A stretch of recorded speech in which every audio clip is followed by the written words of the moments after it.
Di tempat yang jarang dilihat, sering diabaikan, lahir suara yang paling jujur. Welcome to Zona Cacing. Cacing, cacing, naga-naga. Cacing, cacing, naga-naga. Cacing, cacing, naga-naga. Kami cacing bukan naga. Kami cacing bukan naga. Cacing, cacing, naga-naga. Cacing, cacing, naga-naga. Cacing, cacing, naga-naga. Kami cacing bukan naga. Kami cacing bukan naga. Cacing naga, cacing naga, cacing naga, cacing naga. Welcome to Zona Cacing.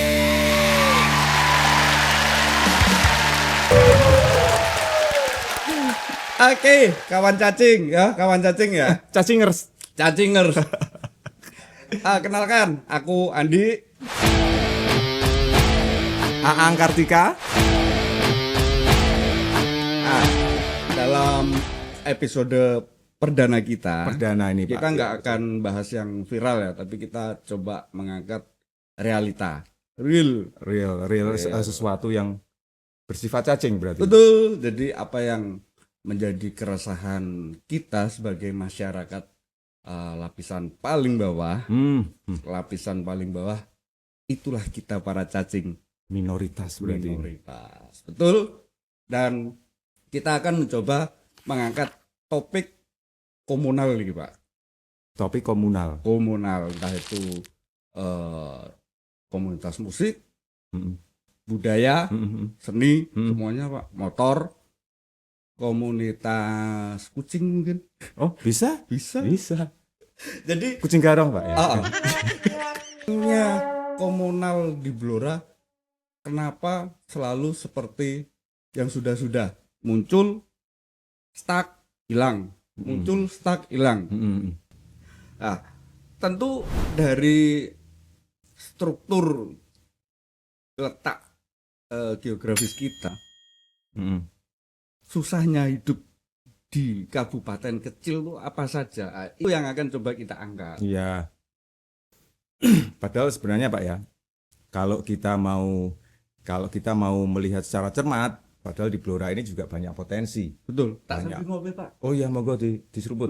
Lanjut. Banyak sekali komunitas, ya toh, Betul. yang bergerak di macam-macam. Ada yang literasi, ada komunitas motor, ada komunitas musik, ada komunitas seni budaya, banyak. Pak. Budaya. Sebetulnya kita kalau dari segi komunal amat sangat kaya. Mm-mm. Betul nggak sih? Betul. Jadi semua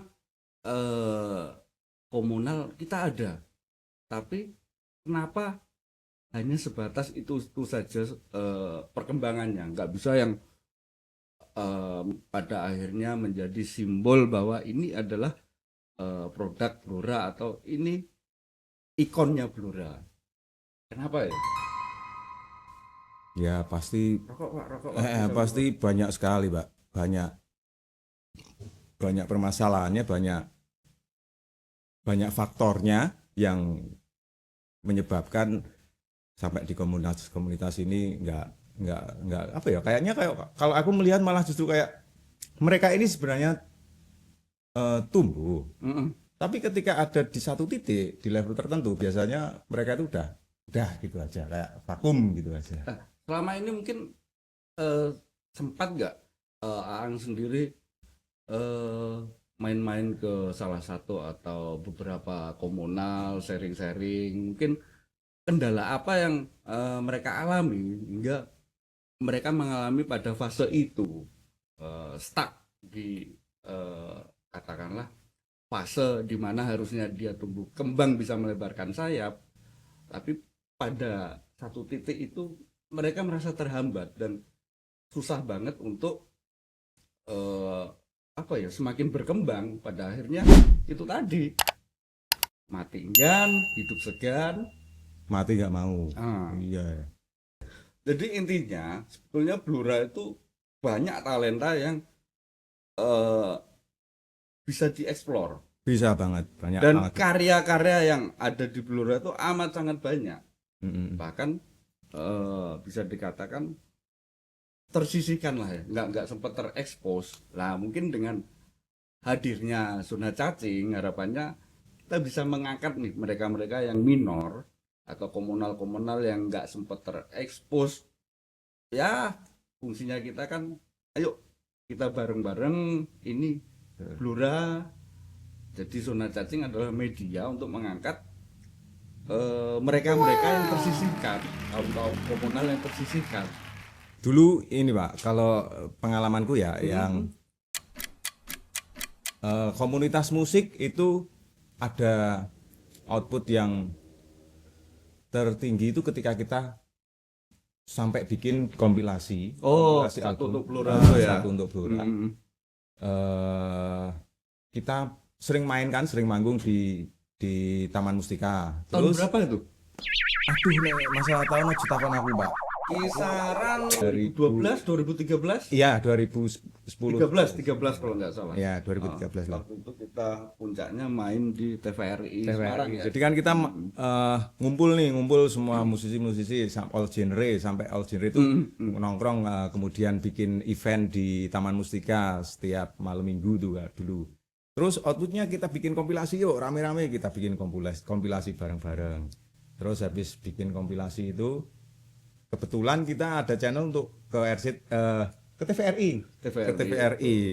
Jadi kita perform ke TVRI itu udah output yang gede banget. Nah, sekali lagi ya kayak yang saya bilang tadi, ketika sudah nyampe di level itu ketika kita mau bikin sesuatu yang sifatnya manajerial yang lebih solid, itu sulit. Akhirnya muncul pertanyaan. Jadi gini, aku sempat mikir juga kan. Jadi sebenarnya peran pemimpin itu berpengaruh nggak di perkembangan komunal, atau akhirnya kan itu menjadi aspek budaya, ekonomi dan sebagainya ya. Jadi penting nggak sih, atau sejauh mana peran pemerintah seharusnya untuk Peran pemimpin ya.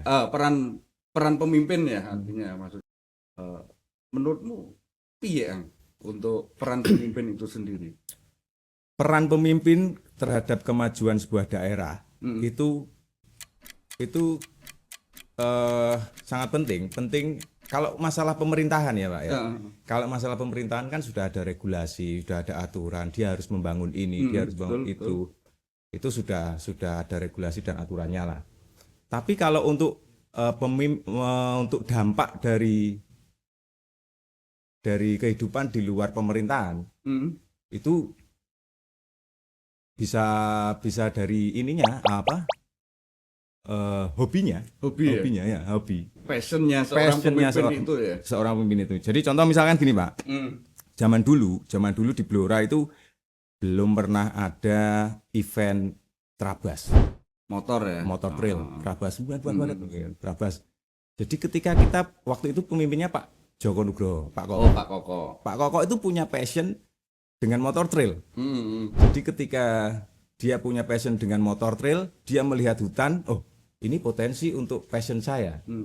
Jadi dia akhirnya mengadakan event Trabas, event off-road, yang waktu itu sering diadain toh. Bahkan outputnya sampai saking senengnya event Trabas itu sampai dia itu bikin Super Mario Track. Super Mario Track itu lapangan golf ya? Lapangan golf dirubah jadi Super Mario Track, meskipun akhirnya sekarang jadi terbengkalai. Jadi apa ya, tumbuhan jelas ya. Kembali ke setelan pabrik. Nah, begitu juga sekarang itu kita punya pemimpin yang suka makan, jadi dia melihat makanan itu sebagai potensi daerahnya. Duta Sego Pecel Pak. Nah, Duta Sego Pecel itu makanya dia melihat kan harus gemuk. Enggak sih Enggak Pak. juga ya. Enggak. Jadi dia melihat potensi, oh ini makanan ini bisa mengangkat potensi dari Blora. Sego Pecel godong jati. Kalau di Jakarta kan orang makan daun jati itu sesuatu yang unik, sesuatu yang aneh gitu loh. Nah, itu dia melihatnya sebagai potensi. Makanya nanti kalau misalkan ada pemilihan lagi ya pilih yang seperti yang tadi kita bicarakan tuh milih pemimpin itu kalau bisa dia yang punya passion di banyak hal. Pasti ya. Jadi bukan hanya di satu sisi aja. Nanti kenapa kok kita harus memilih pemimpin yang banyak passion. Jadi dia nanti bisa peduli ke banyak hal gitu loh, Pak. Dampaknya di luar pemerintahan. Nah, jadi jangan memilih karena terima uang 50.000, memilih karena uang 100, tapi kita harus memilih dengan cermat. Betul. Kita Tapi ya, cermati. pemimpin ini terpilih ya mencerminkan pemilihnya ya Pak. Iya. Oke, kembali lagi tadi ke masanya Pak Kokok ya. Beliau sangat-sangat support pada waktu itu dengan BMC sebagai pelopor lahirnya album kompilasi satu untuk Blora, bahkan memfasilitasi kendaraan ya waktu itu ya. Untuk kita promo album istilahnya, Iya, promo iya. album ke TVRI. Oh ya, kayak yang kita bicarakan tadi. Nah, tapi amat sangat disayangkan kenapa itu tidak berkelanjutan. Masalahnya kan di sana problemnya. Begitu juga pasca satu untuk Blora muncul juga Republik Samin kan. Iya, Regi itu. Reggae. Terus bagaimana menurut Aang agar komunal ini bisa tetap bertahan, tentunya menghasilkan karya? Menurutmu sendiri seperti apa, Ang? Dengan kepemimpinan sekarang? Wah, kalau diarahin ke sebuah kepemimpinan, kayaknya agak sedikit naif, Pak. Gitu ya. Iya. Karena sebenarnya sekarang kan mati, lu juga mati. Ya, lanjut. Karena ini apa?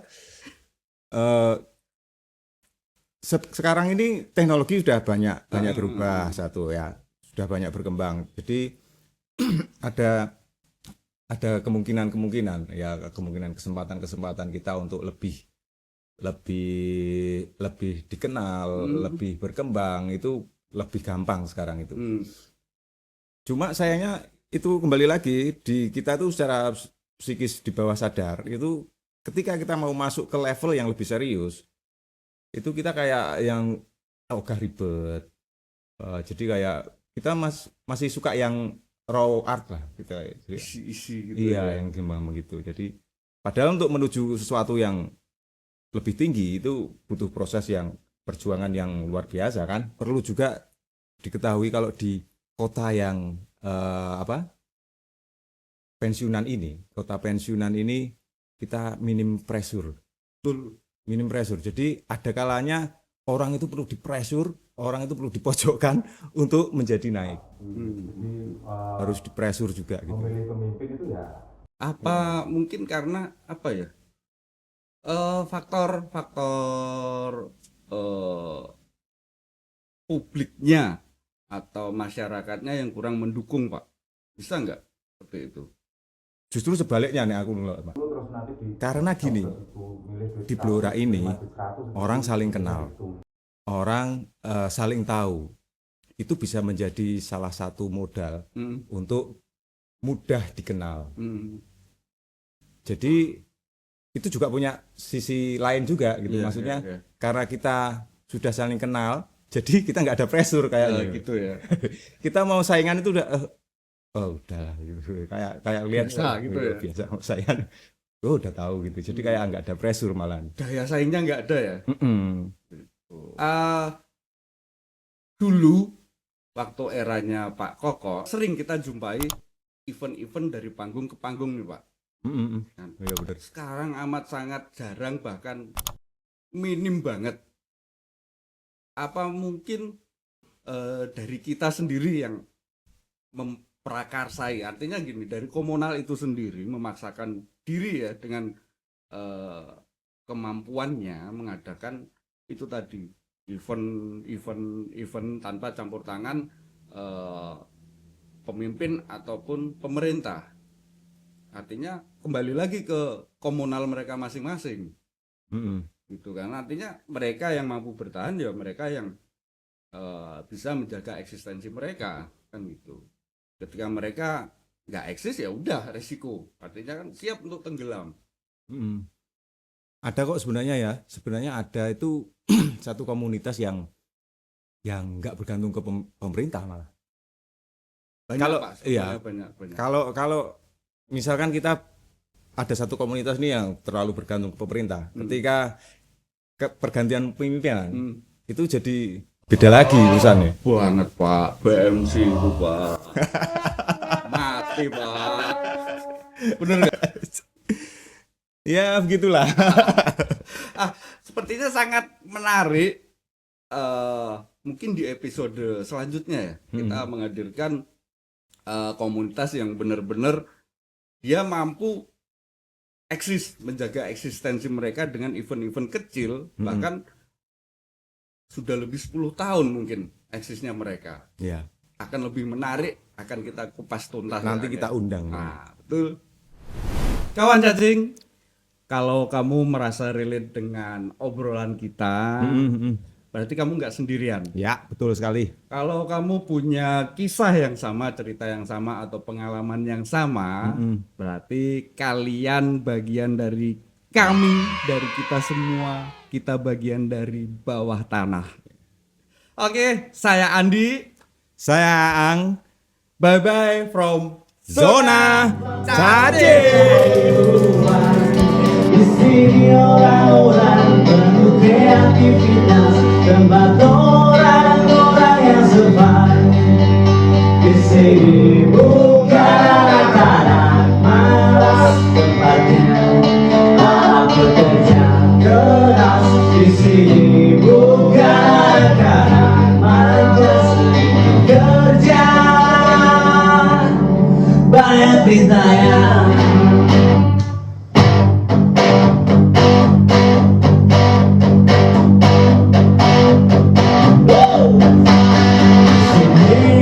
Tempat cari serang, salah tempat kalau kau cari uang. Di sini orang-orang penuh kreativitas, tempat orang-orang yang survive. Di sini bukan anak malas, tempatnya para pekerja keras. Di sini bukan anak manja, sering kerja. Banyak ditanya, kerja, kerja, ayo kita kerja, kerja, kerja, ayo kita kerja.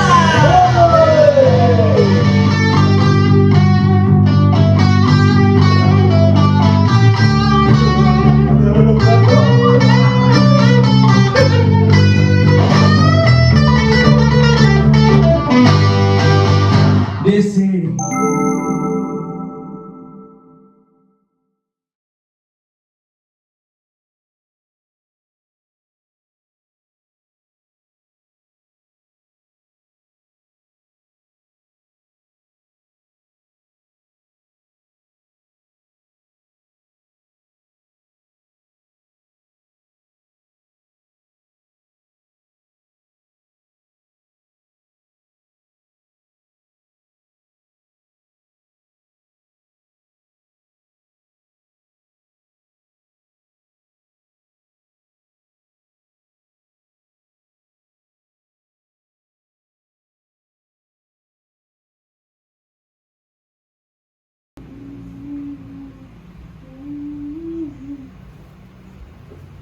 Maksudnya, nek kita itu harus menulis gue apa ya, kata-katanya apa ngono gue harus punya apa sih biar tidak nongkrongnya kan ning pertelon Kuramil. ya Jadi terus ngarepe toko sukses, toko kaca. ya, Ini kan jadi